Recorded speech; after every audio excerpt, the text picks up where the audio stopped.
ஜெய் ஸ்ரீ மாத்ரே நமக. ஜெய் குருதத், ஜெய் குரு பரசுராம். நமஸ்காரம். நான் கரூர்லேருந்து வல்சலா பணிக்கர், பிரசன்ன ஜோதிடர். இன்னைக்கு நம்ம 2025ஆம் ஆண்டு புத்தாண்டு பலன்கள் மீன ராசிக்கு எப்படி இருக்குன்னு பார்க்க போகிறோம். இப்போ நான் சொல்லக்கூடியது வந்து பொதுவான பலன்கள் தான். நீங்கள் 100% அக்யூரேட்டான பலன்கள் வேணும் அப்படின்னா வந்து உங்களுடைய இண்டிவிஜுவல் ஹாரோஸ்கோப்பில் கிரக நிலைகள்லாம் எப்படி இருக்குது, இப்போ என்ன தசாபுத்தி போயிட்டு இருக்குது, கோச்சாரத்தோடைய நிலைகள், இது எல்லாத்தையுமே நம்ம கால்குலேட் பண்ணி தான் 100% அக்யூரேட்டான பலன்களை நம்ம கொடுக்க முடியும். இருந்தாலும் நான் சொல்லக்கூடியது 90% கரெக்டாக தான் இருக்கும். இந்த 2025ஆம் ஆண்டு எப்போ பிறக்குது அப்படின்னா மார்கழி மாதம் 16ஆம் தேதி, உத்திராட நட்சத்திரம் 1ஆம் பாதம், தனுசு ராசி, புதன்கிழமை பிரதமை தேதியில் இந்த வருடம் பிறக்குது.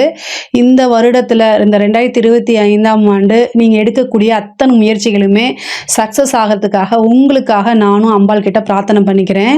இந்த வருஷம் பிறக்கிற அந்த டைமில் வந்து உங்களுடைய ராசி அமைப்பு படி கிரகத்துடைய நிலைகள்லாம் எப்படி இருக்குன்னு பார்க்கலாம். உங்களுடைய ராசியில் ராகுவும், 7ஆம் இடத்துல கேதுவும், 3ஆம் இடத்துல குருவும், 5ஆம் இடத்துல செவ்வாய் நீச்சமாக இருக்காரு, 9ஆம் இடத்துல புதன், 10ஆம் இடத்துல சூரியனும் சந்திரனும் இருக்காங்க, 12ஆம் இடத்துல வந்து சனியும் சுக்கிரனும் இருக்குது. இதுதான் வந்து அந்த வருஷம் பிறக்கிறப்போ உங்களுடைய பிளானட்டோட பொசிஷனுங்க உங்கள் ராசி அமைப்பு படி. பொதுவாக இந்த வருஷம் எப்படி இருக்குன்னா நிறைய நன்மைகள் தான், நிறைய மாற்றங்கள் வரப்போகுது. நன்மையோ தீமையோ நிறைய மாற்றத்துக்கு நீங்கள் தயாராகிக்கணும். இந்த 2025ஆம் ஆண்டில் பொதுவாக வந்து புதுசாக ஒரு கெரியரை நீங்கள் ஸ்டார்ட் பண்ணும்போது, புதுசாக ஒரு லைஃப்பை ஸ்டார்ட் பண்ணும்போது மாற்றம்ங்கிறது ரொம்ப அவசியமானது தான். அந்த மாற்றத்தை வந்து நம்ம நல்லபடியாக நமக்கு ஃபேவராக மாற்றிக்கிறது நம்ம கையில் தான் இருக்குது. சனி வந்து உங்களுக்கு இவ்வளோ நாளாக விரைச்சனியாக இருந்தார். ஃபஸ்ட்டு இந்த வருஷம் பிறந்தோடனே சனி தான் ஃபஸ்ட்டு பயிற்சி ஆகிறாரு. மார்ச் 29ஆம் தேதி வந்து சனி பயிற்சி ஆகிறாரு. ராகு கேது வந்து மே மாதம் 14ஆம் தேதியும், குரு வந்து மே 18ஆம் தேதியும் இந்த வருஷம் பயிற்சி ஆகுது. இந்த குரு இதெல்லாம் விட்டுருங்க, சனி வந்து ஜென்ம சனியாக மாறுது. இந்த வருஷம் பிறந்தோடனே இந்த மார்ச்சுக்கு அப்புறம் வந்து ஏப்ரல்னு வச்சுக்கோங்களேன், இந்த மே மாதம் ராகு கேது கீழே இறங்குது. கிட்டத்தட்ட 1 மந்த் வந்து பார்த்திங்கன்னா ராகுவும் சனியும் உங்களுக்கு இருக்குது. அந்த காலகட்டம் தான் கடுமையான காலகட்டம். அதை தாண்டிட்டாலே பெருசாக உங்களுக்கு வந்து ப்ராப்ளம்லாம் இருக்காது. ஏன்னா அது முக்கியமாக வந்து உத்திரட்டாதி பூரட்டாதி இந்த நட்சத்திரக்காரர்கள் ரொம்ப அதாவது மென்டலி வந்து ரொம்ப சிக்கடாக இருக்கிற மாதிரி அமைப்புகளை தோற்றத்தை உருவாக்கி கொடுத்துரும். பட் ஆனால் வந்து ஸ்ட்ராங்காக இருக்கணும். பொதுவாகவே மீனராசிக்காரங்க வந்து ரொம்ப ஸ்ட்ராங் மைண்டட் தான். எந்த பிரச்சனை வந்தாலும் புலம்பிட்டியாவது அதை சமாளிச்சிடுவீங்க. ஆனாலும் எந்த பிரச்சனையிலையும் சிக்காமல் ஈஸியாக வரக்கூடிய ஆட்களும் நீங்கள் தான். ஏன்னா உங்களுடைய ராசி அதிபதியே குரு தான். நீங்கள் மற்றவங்களுக்கு வழிகாட்டியாக தான் இருப்பீங்க. அதனால் உங்களுக்கு வரக்கூடிய பிரச்சனைகளை ஈஸியாக ஹேண்டில் பண்ண முடியும். மற்றவங்களுடைய பிரச்சனைகளை கேட்டு இந்த பிரச்சனை வந்தால் இப்படி தான் பண்ணணும்னு உங்களுக்கு ஈஸியாகவே இயற்கையாகவே தெரிஞ்ச அமைப்பு தான். இந்த ஜென்ம சனி வந்து பெரிய லெவலில் வந்து நன்மை அப்படின்னு நான் சொல்ல மாட்டேன். இந்த ராகு கேது பயிற்சிக்கு அப்புறம் உங்களுக்கு ஓரளவு இந்த டிப்ரெஷன், மைண்டு டிப்ரெஷன் அப்படிங்கிறது குறையும். ஆனால் இந்த ஜென்ம சனி என்னென்னா சோம்பேறித்தனமாக்கும், நிறைய அலைச்சல்களை கொடுக்கும். ஒரு காரியத்தை எடுத்தோடனே சக்ஸஸ் பண்ண விடாது. 2-3 டைம் ட்ரை பண்ணதுக்கப்புறம் தான் சக்ஸஸ் பண்ண விடும். அதே நேரத்தில் சோம்பல் அதிகமாக இருக்கும். உடல் ரீதியாக வந்து கொஞ்சம் மாற்றங்களை கொடுக்கும். உடல் ரீதியாக என்னென்னா சோம்பேறியாக்கி விடும். ஒரு மைண்டு வந்து சுறுசுறுப்பாக இருக்கும், ஆனால் உடல் அதுக்கு ஒத்துழைக்காது. உடல் ஒத்துழைச்சுன்னா மைண்டு ஒத்துழைக்காது. இந்த மாதிரி முன்னுக்கும் பின் முரணான ஒரு செயல்களை தான் இந்த சனி செய்வார். ஆனால் உழைப்புக்கேற்ற பலனை உறுதியாக கொடுத்துருவார். இது எல்லாமே பீட் பண்ணி வரதில் தான் உங்களோடது இருக்குது. மீனராசியை பொறுத்த வரைக்கும் ஒரு விஷயத்தை நினச்சிட்டிங்கன்னா அதை சக்ஸஸ் பண்ணாமல் விடவே மாட்டீங்க. இந்த ஜென்ம சனி பெரிய லெவலில் உங்களுக்கு பெருசாக பாதிப்பை உண்டு பண்ணிட மாட்டார். உங்கள் ராசிக்கு வந்து அவர் 12ஆம் அதிபதியாக இருந்தாலும் கூட 11க்கும் அவர் தான் அதிபதி. அப்போ வந்து விரயம் மட்டும் கிடையாது, லாபத்தையும் உறுதியாக உங்களுக்கு கொடுப்பாரு. உங்கள் ராசியில் இருந்து அவர் 10ஆம் இடத்தை பார்க்குறாரு. 11ஆம் அதிபதி 10ஆம் இடத்தை பார்க்குறது ஒரு நன்மை தான். தொழில் மூலிமா நல்ல லாபம் வரும். புதுசாக தொழில் தொடங்குறதுக்கு உண்டான அமைப்புகளையும் ஏற்படுத்தி கொடுப்பாரு. உங்களோட ஜாதகத்தில் 10ஆம் அதிபதியோட தசாபுத்திகள் ஏதாவது இருந்துச்சு அப்படின்னா தொழிலுக்காக புதுசாக இன்வெஸ்ட் பண்ணுறது, ஏதாவது ஒரு விரயம் பண்ணுறது, அது சுப விரயமாக மாற்றிக்கிறது, இது எல்லாமே உங்கள் கையில் தான் இருக்குது. அதே மாதிரி குரு வந்து 18ஆம் தேதி மே மாதம் பயிற்சியாகி ரிஷபத்திலேருந்து மிதுனத்துக்கு போகும்போது 4ஆம் இடத்துக்கு போகிறாரு. உங்கள் ராசிக்கு 4ஆம் இடத்துக்கு போகிறார். அங்கேருந்து 10 பார்க்குறாரு. அப்போ தொழிலுக்காக நிறைய நன்மைகள் நடக்கும். 12ஆம் இடத்தையும் பார்க்கறனால தொழிலுக்காக இன்வெஸ்ட் பண்ணுறது, அதே மாதிரி தொழிலுக்காக விரயங்கள் பண்ணுறது, சுப விரயமாக பண்ணுறது, இந்த மாதிரி விஷயங்கள்லாம் நடக்கும். முக்கியமாக வந்து தொழிலுக்காக வண்டி வாகனங்கள் வாங்குறது, இடம் வாங்குறது இந்த மாதிரி நிகழ்வுகள் உங்களுக்கு நடக்கும். புதுசாக பார்ட்னர்ஸ் போடுறதுக்கு உண்டான அமைப்புகள் தானாக தேடி வரும். தொழில் மூலிமா நல்ல லாபம் கிடைக்கும். உத்தியோகத்தில் இருக்கவங்களுக்குலாம் வந்து ப்ரொமோஷன் கிடைக்கும். இந்த 6ஆம் இடம் அப்படிங்கிறது இவ்வளோ நாளாக சனி பார்த்துட்டு இருந்துச்சு. இப்போ 6ஆம் இடத்துக்கு சனியோடைய பார்வை விலகிருச்சு, உத்தியோகஸ்தானத்துக்கு விலகிருச்சு. இந்த ராகுகேது வந்ததுக்கப்புறம் உங்களுக்கு உத்தியோகத்தில் பல மாற்றங்கள் உறுதியாக உண்டு. நீங்கள் முன்னுக்கு வரக்கூடிய காலகட்டம் அப்படின்னா இந்த 2025 தான். உத்தியோகத்தை பொறுத்த வரைக்கும் உத்தியோகத்தில் ரொம்ப பிரமாதமாக இருக்குங்க. நீங்கள் ஆல்ரெடி செமையான உழைப்பாளிங்க. ஃபீல்டு ஒர்க் அப்படின்னா உங்களை மாதிரி யாரும் பண்ண முடியாது. மைண்ட் ஒர்க்கும் நீங்கள் நல்லா பண்ணுவீங்க. உழைப்புக்கு எந்த நேரம்னாலும் சரி அதை வந்து தயங்கவே மாட்டீங்க. உழைக்கிறதுல வந்து ஃபஸ்ட் ஆள் நீங்கள் தான் வச்சுக்கோங்களேன். அந்த உழைப்புக்கேற்ற பலன் உறுதியாக உங்களுக்கு உண்டுங்க. இந்த வருஷம் வந்து உத்தியோகத்தில் உங்களுக்கு நிறைய ப்ரொமோஷன் கிடைக்கும். ஒரு நல்ல திடீர் அதிர்ஷ்டம் கிடைக்கும். அதே மாதிரி உத்தியோக ரீதியாகவும் சரி, தொழில் ரீதியாகவும் சரிங்க. நீங்கள் வெளிநாடு போகிறதுக்கு உண்டான அமைப்பு. ஏன்னா 12ஆம் இடத்துக்கு ராகு வருது. அப்போ வந்து வெளிநாடு, வெளி மாநிலம், வெளியூர் இதெல்லாம் பிரயாணம் பண்ணுறது, அதுக்காக அலையிற மாதிரி இருக்கும். நீண்ட தூர பிரயாணங்கள் வந்து உங்களுக்கு அலைச்சல் இந்த மாதிரி ஏற்படுத்தினாலும் அது மூலிமா ஆதாயம், பெனிஃபிட்லாம் உங்களுக்கு உறுதியாக உண்டு. 10ஆம் இடத்துக்கு சனியோடைய பார்வை இருக்குது. தொழிலில் அதிகமான கவனத்தை செலுத்துங்க. ஒன்றுக்கு மேற்பட்ட விஷயங்களை நீங்கள் பண்ணும்போது தான் உங்களுக்கு சக்ஸஸ் கிடைக்கும். ஃபஸ்ட் அட்டம்ப்ட்லேயே வந்து ஒரு விஷயத்தை சக்ஸஸ் பண்ண முடியாது. அதனால் நீங்கள் அதை வந்து பேசி பேசியோ அல்லது உங்களுக்குள்ளே செல்வாக மோட்டிவேட் பண்ணி உங்களோட மைண்டுக்கு கொண்டு போய் வச்சுட்டீங்க அப்படின்னாலே எந்த வித பிரச்சனையும் கிடையாது. அதே மாதிரி படிக்கக்கூடிய மாணவர்களுக்கு வந்து படிப்பில் வந்து நல்ல ஆர்வம்லாம் வந்துடும். ஆனால் இந்த ஜென்மசனி வந்து சோம்பேறித்தனம், அலட்சியத்தை உண்டு பண்ணிடும். இயற்கையாக ஒரு விஷயத்தை நீங்கள் வந்து படித்த உடனே அதை மக்கப்பில் பண்ண மாட்டீங்க. ஒரு வாட்டி ரீட் பண்ணி அதில் என்ன சாராம்சமோ அதை புரிஞ்சுட்டு அதை நீங்கள் ஓனாக எழுதக்கூடிய அமைப்பு தான். ஆனால் அதை வந்து இந்த ஜென்மசனி பண்ண விடாது. அதனால் வந்து படிப்பில் வந்து நல்ல ஆர்வம் வரணும். ஆனால் 4ஆம் இடத்துக்கு குருவோடைய பயிற்சி வரனால 4ஆம் இடத்துக்கு வந்து குரு அனுகிரகம் இருக்குது. அதனால் நீங்கள் நினச்ச ரிசல்ட் எடுக்க முடியும். ஆனால் கூடுதலாக உழைப்பை போடுங்க. 10ஆம் இடத்துக்கு வந்து குருவோடைய அனுகிரகம் இருக்குது. 4லேருந்து 10 பார்க்குது. படித்து முடித்தோன்னே வேலை நிறைய பேத்துக்கு கிடைக்கும். நல்ல பிளேஸ்மெண்ட் ஆகிறதுக்கு உண்டான அமைப்பு இருக்குது.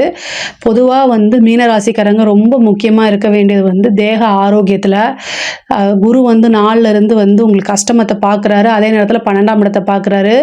உடல் ரீதியான மருத்துவ செலவுகள் வர்றதுக்கு உண்டான அமைப்புகள் இருக்குது. மருத்துவ விரயம், அதாவது முக்கியமாக வந்து பங்குனி மாதம் ரொம்ப கவனமாக இருக்கக்கூடிய மாதமாக இருக்குது. அதனால் ரொம்ப ரொம்ப பார்த்து நடந்துக்குங்க. சர்ஜரி இந்த மாதிரி அமைப்புகள் காமிக்குது. அதனால் பார்த்து இருந்துக்குங்க. வண்டி வாகனங்களில் போகும்போது கவனமாக இருங்க. ஏதாவது ஒரு ப்ராப்ளம்னா நீங்களாக செல்ஃபாகவே மெடிசன் எடுத்துக்காமல் டாக்டர்கிட்ட கலந்து ஆலோசித்து அதுக்கு உண்டான ட்ரீட்மெண்ட்டை பாருங்கள். 1000 500ல் செலவை முடிக்கிறதுக்கு பாருங்கள். லட்சக்கணக்கில் இழுத்து விட்றாதீங்க. ஏன்னா 8ஆம் இடத்துக்கு பார்க்குது. அதனால் பெண்களை பொறுத்த வரைக்கும் இது சூப்பரான காலகட்டம். நிறைய நன்மைகள்லாம் நடக்க போகுது. நிறைய விஷயங்கள் உங்களுக்கு சக்ஸஸை தான் கொடுக்க போகுது. புதுசாக வந்து ஒரு ஜாப் கிடைக்கும். இல்லை புதுசாக நீங்கள் வேலைக்கு போகணுன்னா இவ்வளோ நாளாக பர்மிஷன் கிடச்சிருக்காது. ஏதாவது ஒரு தடை, ஒரு ரெஸ்பான்சிபிலிட்டி, அதனால் அதை மீறாமல் இருக்கிறது, இந்த மாதிரி விஷயங்கள்லாம் நடந்திருக்கும். பட் ஆனால் இப்போல்லாம் வந்து உங்களுக்கு ரிலாக்ஸேஷன் கிடச்சிரும். ஜென்ம சனின்னு மட்டும் நினைக்காதீங்க. 7 சனியில் உழைக்கிறவங்களுக்கு எப்போவுமே கேட் ஓப்பன் தான். அதனால் ரொம்ப ரொம்ப நன்மைகள் தான் நடக்கும். புதுசாக நீங்களாக ஒரு ஓன் பிஸ்னஸாக இருக்கிறது, உமன் ஆண்டர்பிரனராக இருக்கிறது, இது எல்லாமே சக்ஸஸ் பண்ணக்கூடியது. நிறைய பணம் சம்பாதிக்கக்கூடிய காலகட்டம் இந்த 2025 அப்படின்னு வச்சுக்கோங்க. புது முயற்சிகள் எல்லாமே உங்களுக்கு சக்ஸஸை தான் கொடுக்குங்க.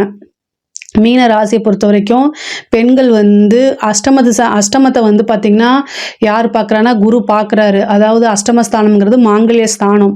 கணவருடைய தேக ஆரோக்கியத்தில் கவனமாக இருக்கணும். கணவன் மனைவியுடைய சண்டை சச்சரவுகள் வரத்துக்கு உண்டானது, மிஸ் அண்டர்ஸ்டாண்ட் ஆகி பிரியறதுக்கு உண்டானது, இது எல்லாமே இந்த சனியோடைய இதுவும் இருக்குது, குருவோடைய இதுவும் இருக்குது, பார்வையும் இருக்குது. அதனால் கொஞ்சம் அட்ஜஸ்ட் பண்ணி நடந்துக்கோங்க. ஒரு தப்பு அப்படின்னா அந்த தப்பை நீங்கள் செய்யலைன்னா கூட ஆமாம் சாரி அப்படின்னு சின்ன ஒரு சென்டென்ஸில் முடிச்சிடுங்க. அதுக்கு பெரிய ஈகோலாம் வச்சுட்டு இழுத்துட்டு இருக்காதீங்க. நீங்கள் கஷ்டப்படுறது, உழைக்கிறது, இவ்வளோ தூரம் கஷ்டப்படுறது எல்லாமே உங்களோட ஃபேமிலிக்காக. அதை புரிஞ்சு அந்த மனநிலையில் இருந்துக்கிட்டிங்கன்னா மட்டும்தான் இந்த வருஷத்தில் வந்து உங்களுக்கு ரிலேஷன்ஷிப்பில் எந்தவித பிரேக்கப்பும் இருக்காது. ஒரு சிலருக்கெலாம் வந்து லவ் சம்மந்தப்பட்ட பிரச்சனை பெரும் தலைவலியாக மாறும். அதிலிருந்து நீங்கள் மூவ் ஆன் பண்ணி தான் வரணும். அது பெரிய லெவலில் உங்களுக்கு சக்ஸஸை கொடுக்காது. இந்த இந்த வருஷம் வந்து பார்த்திங்கன்னா ரிலேஷன்ஷிப் பிரேக் அப்படிங்கிறதுல நம்பர் 1 அப்படிங்கிறது இந்த வருஷம் தான். எந்த அளவுக்கு நீங்கள் கெரியரில் வந்து நீங்கள் பெரிய லெவலில் சக்ஸஸ் பண்ணுறீங்களோ அதே நேரத்தில் ரிலேஷன்ஷிப்பில் நிறைய பிரேக் ஆகிறதுக்கு உண்டான வாய்ப்பு இருக்குது. சனி வந்து 7ஆம் இடத்தை பார்க்குறாரு. கணவன் மனைவியிடையே ஒற்றுமை இருக்கணும். அதாவது கல்யாணம் ஆகிறதுக்கு முன்னாடி நம்ம எத்தனை வேணால் வந்து பிரியலாம், எத்தனை தடவை வேணால் பிரியலாம். கல்யாணம் ஆகிட்டா நமக்குன்னு ஒரு குழந்தை குட்டி வந்துருச்சுன்னா அவங்க நம்மளே தான் ஃபாலோ பண்ணுவாங்க. அதை நீங்கள் மனசில் வச்சுட்டு இது பொதுவாகவே அனுசரித்து போகிறது ரொம்ப ரொம்ப நல்லது. அரசியல் சம்மந்தப்பட்டவங்களுக்கு சூப்பரான காலகட்டம். அரசியல் யாருக்கு நல்லா இருக்கோ இல்லையோ, மீன ராசியில் இருக்கக்கூடிய அரசியல்வாதிகளுக்கு சூப்பரான டைம் அப்படின்னு சொல்லலாம். ஏன் அப்படின்னா முக்கியமாக 7 சனியில் தான் வந்து பார்த்திங்கன்னா மக்களுடைய சப்போர்ட் வந்து பெருந்திரளாக வரும். அரசியல்வாதிகள் எல்லாருமே வந்து அவங்களுடைய சக்ஸஸ் அப்படிங்கிறது வந்து 7 சனியில் தான் நடந்திருக்கும். எப்போல்லாம் சனி சந்திரனுக்கு தொடர்பு கொள்ளுதோ அந்த காலகட்டங்களில் எப்பவும் இல்லாத பெரிய லெவலில் மாற்றமும் முன்னேற்றமும் உறுதியாக உண்டு. பொதுவாக 7 சனி வந்து ஃபெயிலியரை கொடுக்குன்னு சொல்லுவாங்க. அப்படிலாம் கிடையவே கிடையாது. 7 சனி ஃபெயிலியரை கொடுக்காது. அந்த ஜென்ம சனியில் பெரிய லெவலில் மாற்றங்கள் கிடைக்கும். மக்களுடைய பெரும் ஆதரவு கிடைக்கும். பதவி ஸ்தானத்துக்கே குரு வந்து உட்கார்றாரு. ஒரு பெரிய பதவி கிடைக்கும். எலெக்ஷனில் ஜெயிக்கிறது கிடைக்கும். மாசாக ஜெயிக்கிறது கிடைக்கும். ஆனால் என்னென்னா பேசக்கூடிய வார்த்தைகளை நிறுத்தி நிதானமாக இருக்கணும். 12ஆம் இடத்துக்கு கூடிய ராகு, 6ஆம் இடத்துக்கு வரக்கூடிய கேது, இது எல்லாமே ஓகே தான். அரசியல்வாதிகளுக்கு சூப்பரான டைம் தான். அரசாங்க துறையில் இருக்கவங்களுக்கு வந்து ரொம்ப ரொம்ப கவனமாக இருக்கணும். ஏன் அப்படின்னா சனி வந்து நேர்மையாக இல்லைன்னா அதுக்குண்டான பனிஷ்மெண்ட்டை கொடுத்துருவாரு. ஆனால் உங்களுக்கு ப்ரமோஷன் வராமல் தடைபட்டுட்டு இருந்துச்சு இல்லையா, அது எல்லாமே இந்த டைமில் எதிர்பார்க்கலாம். 7ஆம் இடம் அப்படிங்கிறது வந்து ரொம்ப ரொம்ப அதாவது என்னென்னா நமக்கு வரக்கூடிய நிவர்த்தி. அதாவது குருவோடைய வீட்டில் சனி இருக்கார். அப்போ நியாயமான விஷயங்களுக்கு 100% அக்யூரேட்டான பலன்களை சனி கொடுத்துருவாரு. நீங்கள் என்னென்ன விஷயங்களா எனக்கு இந்த அநியாயம் நடந்துருச்சு, இதுக்கு நியாயமே கிடைக்கல அப்படின்னு எதிர்பார்த்துட்டு இருந்தீங்களோ அத்தனை விஷயத்துக்கும் உங்களுக்கு நியாயம் அப்படின்னு கிடைக்க போகுது. நீங்கள் கோர்ட்டு கேஸ்ன்னு அலைஞ்சிட்டு இருந்த விஷயங்கள்லாம் உங்களுக்கு நல்லபடியாக தீர்ப்பு ஃபேவராக மாறுறதுக்கு உண்டான அமைப்புகள் கிடைக்க போகுது. அதே மாதிரி கலைத்துறை சம்மந்தப்பட்டவங்களுக்குலாம் ரொம்ப சூப்பர். நல்ல எதையுமே யோசிக்காமல் உங்களோட டெவலப்மெண்ட் பற்றி மட்டும் யோசிங்க. பெரிய லெவலில் சக்ஸஸ் ஆகும். இந்த சனி சந்திரனுங்கிறது எந்த அளவுக்கு இது வந்து புணர்ப்பு தோஷமோ அதே அளவுக்கு மீடியா ஃப்ரேமில் வந்து பெரிய மாசு உருவாக்கி விட்டுரும். அது முக்கியமாக உத்திரட்டாதி நட்சத்திரக்காரங்க, மீன ராசியில் இருக்கக்கூடிய உத்திரட்டாதி நட்சத்திரக்காரங்க கலைத்துறையில் சினிமா ஃபீல்டில் யாரெல்லாம் இருக்கீங்களோ அவங்களுக்குலாம் எழுதி வச்சுக்கோங்க. பெரிய லெவலில் சக்ஸஸ் ஆவீங்க. இது வந்து இந்த 2025 அப்படிங்கிறது உங்களுக்கு வாழ்க்கையில் மறக்க முடியாத வருஷமாக அமைய போகுது. 6ஆம் இடத்துக்கு வந்திருக்கக்கூடிய கேது வந்து உங்களுக்கு ஏதாவது ஒரு வியாதியை கொடுத்துரும். தேக ஆரோக்கியத்தில் கவனமாக இருக்கணும். அதே மாதிரி கோர்ட்டு கேஸ் வழக்குகளில் இருந்த பிரச்சனைகள்லாம் சால்வ் ஆகும். சொத்து வாங்குறதுக்கு உண்டான அமைப்பு இருக்கும். உங்கள் சொத்து மேலே ஏதாவது கேஸ் இருந்தாலும் அதுவும் சால்வ் ஆகும். கடன் சம்மந்தப்பட்ட பிரச்சனைக்கு வெள்ளி இந்த கேது தான். 6ல் வந்து எதெல்லாம் நெகட்டிவ் இருக்கோ அத்தனையும் இந்த கேது வந்து தூசியாக தொடச்சி விட்ருவார். 6ஆம் இடத்துல வந்து கடன் இருக்குது. ஸோ அந்த கடன் அதில் வந்து அந்த பிரச்சனைகளே உங்களுக்கு கண்ணுக்கு தெரியாமல் போயிடும். கடன் ரீதியாக எவ்வளோ பிரச்சனைகள் இருந்தாலுமே அதுக்கு ஒரு சோர்ஸ் உருவாகும். சீக்கிரமாக கடனை கட்டுறதுக்கு உண்டான அமைப்பை உண்டு பண்ணிடும். ஆஃப்டர் மேக்கு அப்புறம் உங்களுக்கு கடன் ரீதியான பிரச்சனைகள் வந்து படிப்படியாக வந்து உங்களுக்கு காணாமல் போயிடும். ஈஸியாக அந்த கடனை கட்டிடுற மாதிரி இருக்குது. அதே மாதிரி வந்து 4ஆம் இடத்துக்கு வரக்கூடிய குரு வந்து வீடு வண்டி வாகனங்கள் வாங்கக்கூடிய அமைப்பை கொடுத்துருவாரு. ரொம்ப ரொம்ப இந்த வருஷம் ரொம்ப நல்லா இருக்குது. நீங்கள் நினைக்கக்கூடிய அத்தனை விஷயத்தையும் சக்ஸஸ் பண்ணிடலாம். எல்லாமே வந்து பொறுமையாக இருக்கணும், நிறுத்தி நிதானமாக இருக்கணும். அவ்வளோதான், வேற எதுவுமே இல்லை. மீன ராசியை பொறுத்த வரைக்கும் ஜென்ம சனின்னு பயப்படாமல் துணிஞ்சு உங்கள் செயல்களில் வந்து எப்போவுமே ஈடுபாடு பண்ணுற மாதிரி இப்போவும் அதே நிதானத்தோடையும் சுறுசுறுப்போடனும் செயல்பட்டாலே இந்த 2025ஆம் ஆண்டு வந்து உங்களுக்கு ஒரு மறக்க முடியாத வெற்றியும் வாழ்க்கைக்கு உண்டான முன்னேற்றத்தையும் கொடுக்கும். இதில் ஏதாவது சந்தேகங்கள் இருக்குது அப்படின்னா கமெண்ட்ஸில் கேளுங்க, நான் கண்டிப்பாக ஆன்சர் பண்ணுறேன்.